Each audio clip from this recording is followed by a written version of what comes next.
Hi, my name is Katelyn Lutkins, and I'm a student nurse at the University of South Alabama, and today I'm going to be showing you all the injection sites. So here's my ID. And do my checks. Perfect. And then turn a bit. So the first one we're going to do is deltoid, which is given intramuscularly, and it's found at the upper portion of the arm and can be found when the patient raises their arm. I'll put 3 fingers below the acromion process, which is right about here, and then create a V shape with my fingers and making sure it doesn't go below the deltoid indention. And then I will inject at the center of this site at a 90-degree angle, holding the skin taut or tight. So next is dorsolateral. So for this, I would feel the deltoid indention and go 3 fingers width below it. Ooh, can you see? Mm-hmm. Okay. So I go 3 fingers width below the deltoid indention and 3 fingers above the omicron process, which is right above the elbow. And it's given towards the back side of the arm and is subcutaneous. So once again, depending on the width, the gauge, the length, and the presence of subcutaneous tissue. So I would inject around here, depending at a 45 or 90 degree. If you have 1 inch of skin that I can pinch, it would be 45 degrees, and 2 inches would mean I would inject at a 90 degree. So now we're gonna move on to abdominal. So patient will lie down, and it is given 2 inches around the umbilicus region, which is around the belly button. You're gonna make sure that you don't go into any of the costal spaces or below the pubic region, and also that you stay in between the superior, anterior and superior iliac crest, which are around here.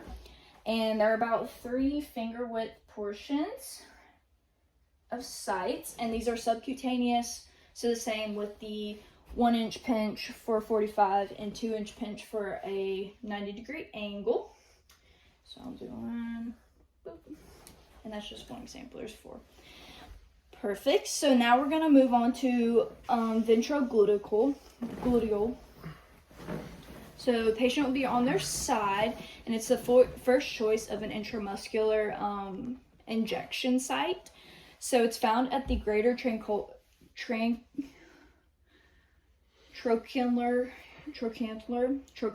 sorry, of the femur, and you would have the patient move their leg forward and feel the indent. Wait, move your leg forward like a tiny bit. Okay. Perfect. Right there. Perfect. So I will have my thumb facing towards the groin area, and then I'll have my index finger facing towards the anterior superior iliac spine, and my middle finger facing towards the iliac crest. And my hand should be in a V shape like this. Can you see it? Mm-hmm. And I would inject in this area right here. It is an intramuscular, so once again, you would have the skin pulled tight, and you would inject at a 90 degree. So now we have vascus lateralis. I'm going to have you lay on your back, and this is a preferred site for toddlers. And with this, it's given intramuscular or subcutaneous. So you can find this by having the patient lift their leg and finding it at the greater trochanter. So right up here, and it's a hand's width and then a hand's width above the knee.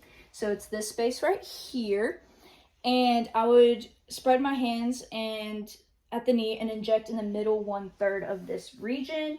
Once again, if it's intramuscular, a 90 degree, and if it's intramuscular, 90 degree with the skin held taut, and then subcutaneous, a 1 inch pinch, which would mean 45 degree, and a 2 inch pinch for a 90 degree.